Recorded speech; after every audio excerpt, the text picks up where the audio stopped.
troubles me. Never what you want to hear. The death penalty case. I'm joined now by Matthias. She's the host of the Hidden True Crime podcast. She's been covering this case from day one. I didn't expect you and I were going to be here having this conversation, Lauren.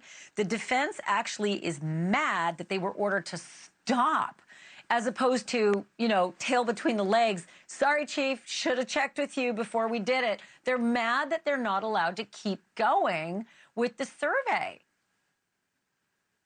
It's bizarre, right? And these are the people who the defense is who wants to change the venue because they're concerned that the jury pool is biased, and here they are creating a survey and sharing something that might make the community biased where they're going to have this trial. It's so bizarre. But yes, she fought back. She said, "Hey, look, I'm really upset that you made me stop. This is going to prolong now our days to trial." And it was very bizarre that she was not apologetic, but Ms. Taylor simply said, "Look, this shouldn't have happened, and this is the way it needs to be done, and this is simply just what we do." It was very interesting to see her response to Judge. So look, it's not as though, as a defense team, you're not allowed to do your research. You are. You're allowed to check the social media accounts of potential jurors, but those are potential jurors, people who are called in. You're not allowed to sort of go out, especially in a case that's gagged, and start spewing all sorts of stuff that, alleged in this hearing today was part of a non-dissemination order. So the shock that I think I had most about this was that I think the judge said that he was blindsided. There was some quote somewhere, I think, that he said, like, "Oh, this is a big deal. I take it very seriously. This has been conducted behind our backs." That's the part where I was just gobsmacked. Absolutely, yeah. To not have notified the judge of this survey that was going forward, and to not notify and say, "Hey, by the way, we're going to conduct this survey, and people in the community are going to hear about this," let alone be so shocked, people in the community, that they call the police. And I think Judge was really right when he said, "You have planted seeds. No matter what this information is, you've planted seeds, and these people are going to now go online and start looking and start wondering, and to do this without notifying a judge that this is going to happen in such a small, tight-knit community is very shocking."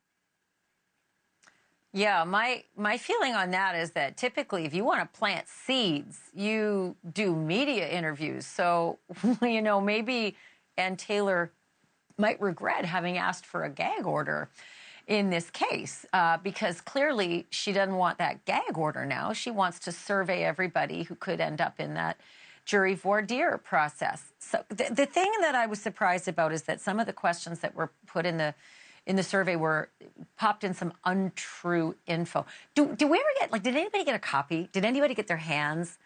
I mean, I'll say this yet because I feel like we're going to get it.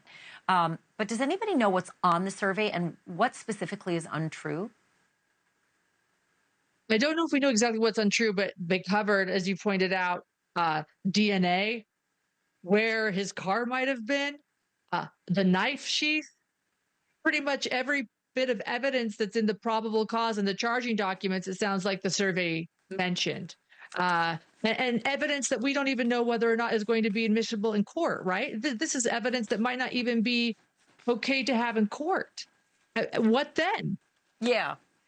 I mean, this is the simple stuff. I've been calling and begging for small answers like this, for a year and a half. And I met with radio silence, and suddenly just anybody out there who lives, within spitting distance of the Latah County Courthouse gets a whole report on what's going on. It is shocking. Okay, so one of the things, I'm not sure if this was the remedy that the state was seeking, but Lauren, maybe you can clear this up. It felt like the state wanted a new survey to be conducted, but it also felt like the state was asking for everything to be halted. So what am I missing? Was there some piece there that they wanted the old survey stopped and a new survey to go out and remedy the damage, or what is it? Yeah, they kept saying, "Look, we're okay with the survey. You can do a survey, you can conduct your survey, but we need to know what the survey says." And they actually mentioned that these questions on this part of the survey are okay, but it was this part of the survey that isn't okay. And it wasn't really clear in court what was okay and what wasn't okay. But it is true that the state was saying it's not the survey that's the issue. It's these questions, it's this evidence that is the issue. But we want you to be able to conduct your survey, to learn any information that you need to know to make your argument that the venue needs to be changed. Thank you for watching. Go to newsnationnow.com to find NewsNation on your television provider. And don't forget to click the red subscribe button below to get more of NewsNation's fact-driven, unbiased coverage.